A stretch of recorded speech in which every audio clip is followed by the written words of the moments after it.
안녕하세요. 돈 파는 가게 정문적답 시간입니다. 우리 사회가 빠르게 고령화, 노령화 되다 보니까 집이나 부동산은 있는데 생활비가 없다면서 답답해하는 분들이 많아지고 있습니다. 오늘 정문적답도 그런 내용인데요. 집값은 6억인데 생활비가 없다고 합니다. 자, 집값은 6억도 있을 것이고 또 6억보다 비싼 집에 사는 분도 있을 거고 또 6억에 못 미치는 집에 사는 분들도 있겠죠. 그렇지만 어쨌든 집이나 부동산은 있는데 생활비가 부족하다면 얼마나 답답하겠습니까? 제가 돈 파는 가게 방송을 통해서 가끔씩 특히 시니어 분들께 이런 말씀 자주 드립니다. 누리고 사시라고. 특히 노후에 누리고 사는 것이 정말 중요합니다. 의외로 많은 분들이 재산은 부족하지 않은데도 못 누리고 사는 분들이 참 많죠. 그런데 돌아보면 얼마나 많은 고생을 했습니까? 그렇다면 노후에 편안하게 누리고 사는 모습을 보여주는 것은요, 사실 자녀들에게 큰 유산입니다. 자녀들도 누리고 사는 또 편안하게 즐기면서 사는 노후의 부모님들을 보면서 자녀들의 라이프 또 인생 계획도 편안하고 행복한 계획을 수립할 수 있는 거죠. 자, 그런데요. 노후를 정말 누리면서 살 수 있는 탁월한 방법, 그 가운데 하나가 바로 현금화입니다. 내가 가진 재산을 가능한 범위 내에서 적극적으로 현금화를 하셔라. 그것이 노후를 누리는 탁월한 방법이다. 미리 말씀드리고요. 오늘 방송은 집값이 6억 원이다. 그것은 너무 구애받지 마시고 반대로 정려 상속을 걱정하는 부자들에게도 상당히 유익한 방송이 될 겁니다. 그리고 주택연금에 대해서 아직도 고민하는 분들 많죠.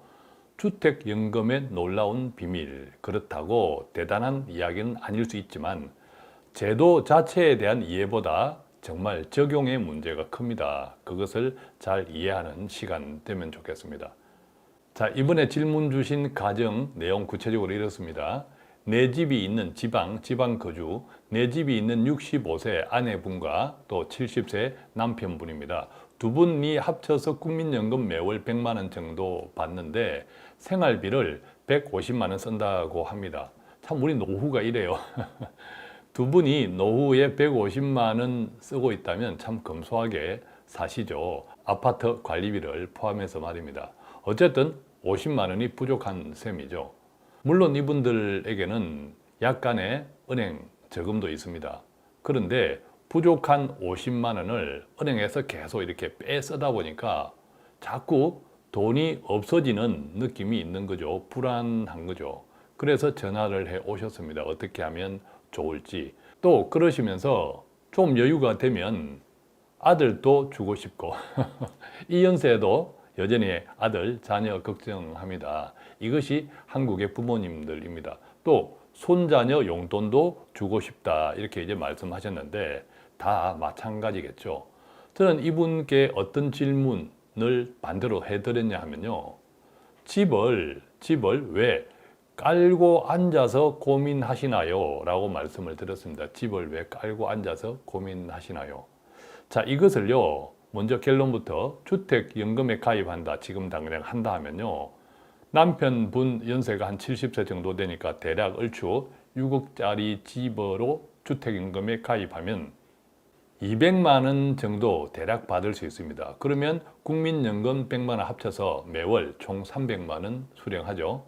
그 가운데 200만 원 씁니다. 아까 생활비가 150만 원이라고 했는데 저는 50만 원 더 쓰시라. 좀 편하게 쓰시라. 그래서 200만 원을 쓴다고 하더라도 100만 원이 남네요. 그죠? 그렇다면 그 남는 100만 원으로 꼬박꼬박 모아서 목돈이 되면 손자녀 대학 등록금도 마련해 줄 수 있고 또 손주 명의, 손자녀 명의 주식 투자도 할 수가 있겠죠.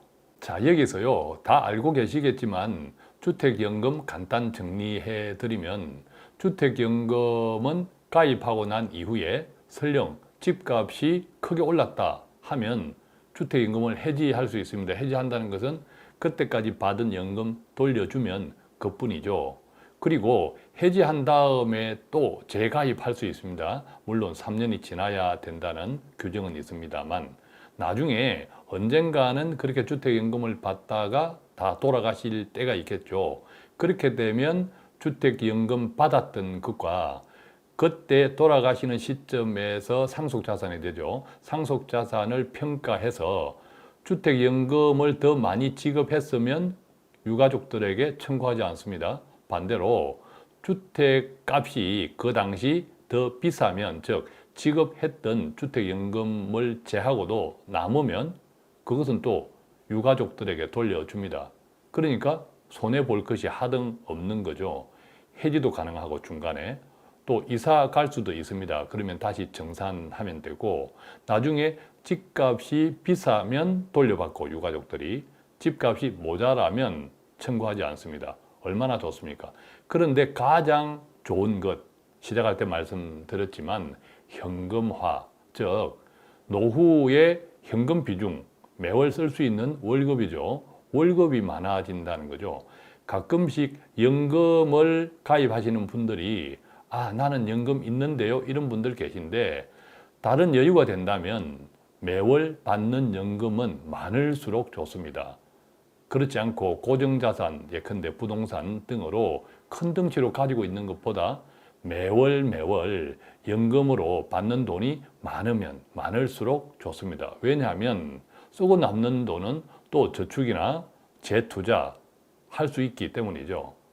자, 다른 소득으로 그래서 생활비가 넉넉해도 주택연금이 좋은 이유, 조금 전에 말씀드린 그 이유 때문입니다. 자, 이것이 주택연금에 대한 제도 이해보다 더 중요한 적용이라고 말씀드리는데요.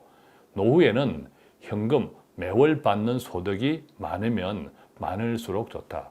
예컨대 부자들의 경우도 마찬가지입니다.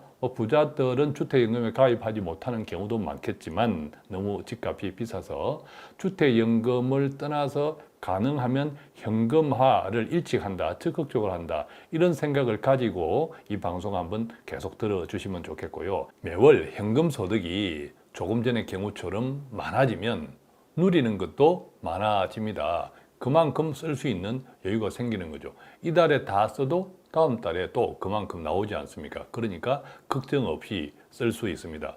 따라서 반대로요, 현금 소득은 적고 부동산 등과 같은 이 고정자산이 많으면 가족 갈등도 많아지는 경우가 많죠.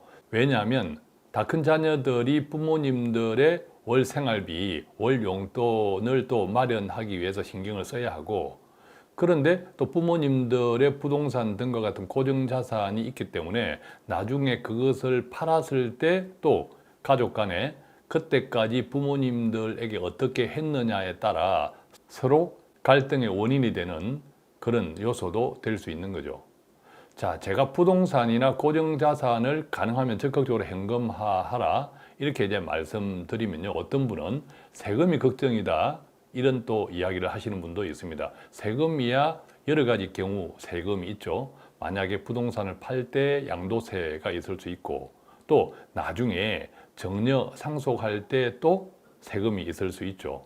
그런데 이 세금은요, 시간이 지날수록 더 많아진다. 이것 꼭 기억하시면 좋겠습니다. 물론 한 주택, 1가구 1세대 1주택을 오랫동안 장기 보유하면 할수록 세율이 줄어든다, 세금이 적어진다, 또 그런 경우도 있겠지만, 그렇게 해서 나중에 현금화했다고 할 때 그때 또 다 큰 자녀들에게 정려나 상속을 할 때 세금이 더 높아 있을 수도 있다는 거죠. 따라서 노후에는 가능하면 고정자산을 현금화하는 것이 여러 가지 측면에서 좋습니다. 시작할 때 말씀드렸지만 매월 편안하게 누리는 삶에도 매우 큰 도움이 되고, 또 다 큰 자녀, 손자녀 등등에게 돈으로 베풀 수 있는 기회도 굉장히 많아지고, 또 사실상 그것이 비과세, 정려가 될 수 있는 경우도 많습니다. 자, 그렇다면 고정자산, 부동산과 고정자산을 어떻게 하면 현금화 시킬 수 있는 다양한 방법들은 없을까? 앞서 말씀드린 대로 주택연금을 가입할 수 있다면 주택연금 첫 번째이고요. 그 다음에 주택연금을 가입하기 힘든 고가주택 이런 분들 같은 경우에는 일단 그 고정자산을 현금화한 다음에 원금을 잘 지키면서 은행이자보다 두세 배 많은 금융상품들에 관심을 가져보십시오. 그것들도 많습니다. 그런 상품들을 원금 보존 추구형 투자 상품이라고 하는데요. 우리가 투자라고 하면 원금이 손실 나면 어떨까? 이런 걱정들이 많은데 이 원금 보존 추구형이라고 하는 것은 원금이 설령 손해 난다 하더라도 크지 않고요. 또 그것조차도 조금만 기다리면 다 회복된다고 보시면 됩니다.